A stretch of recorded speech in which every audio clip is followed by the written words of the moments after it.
On LinkedIn, you put your title as an ethical hacker. Right. Can you please tell us what this is? Sure. So an ethical hacker is basically a cybersecurity professional that gets hired legally by a company that and allows them to legally hack their systems and try to find all the holes before the bad guys turn their lives upside down. So the difference between, we'll say, malicious hacker and an ethical hacker is that we have written permission, written authorization from the customer to say, yes, go and hack me. Okay. And we promise not to send the police after you.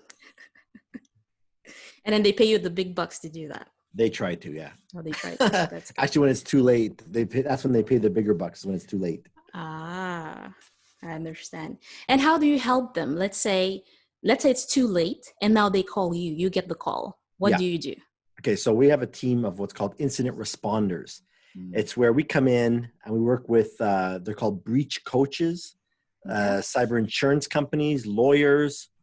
And usually when we get called in for a data breach or a ransomware, it gets really, really expensive very quickly. Okay. Like the amounts of hundreds of thousands of dollars in a month. It can go that fast. How?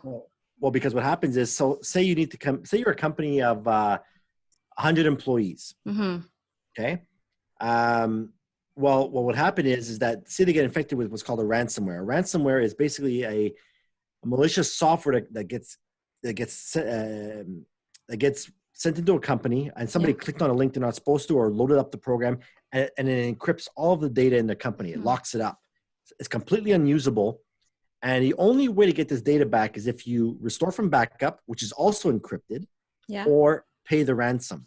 And the ransom alone could be $100,000 to $1 million. That much, eh? Oh, yeah. And so say you don't want to go that route. You want to try and recover your data on your own. Well, you're paying your IT department around the clock because you're actually down for over 100 hours.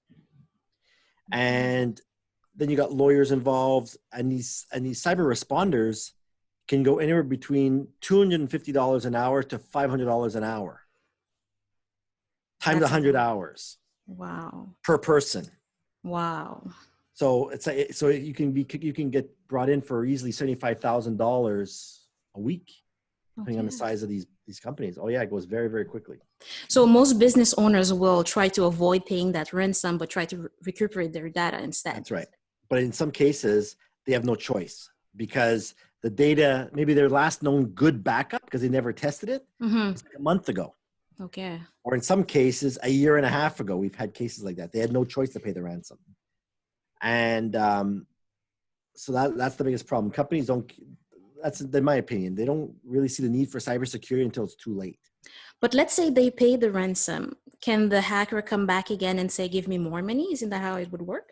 So what they would typically do is, so they have a reputation to uphold as well, right? So when you're trying to negotiate with the malicious hackers, they might come down from $100,000, let's say, to $60,000. And so what happens, you're going to pay the ransom in a form of Bitcoin, which is untraceable currency. And they're going to send you a special key, an unlock key that would unlock all of your data. And once that happens, there's no stopping them from hitting you again at a later time. Because they know, these guys can pay the money. Yes. Hit them again. Yeah, for sure. So that's where like in my specialty, it's called intrusion tests. It's where we come in and play the role of a malicious hacker and try to find the holes before the bad guys do. Well, that sounds really interesting. It's like an action movie right there, a kidnapping happening, and they call you to save the day. The Hollywood story. But again, that's why I take this knowledge, because a lot of companies, a lot of people that work from home, they think, no, I'm an individual. No one's going to want to hack me. But the individual is one of the biggest targets too, because if their computers at home get locked up, they may ask for, a couple $500. So the hackers know that you probably have $500 to spare instead of losing all your family photos, your income tax returns, all the special, all your sensitive data,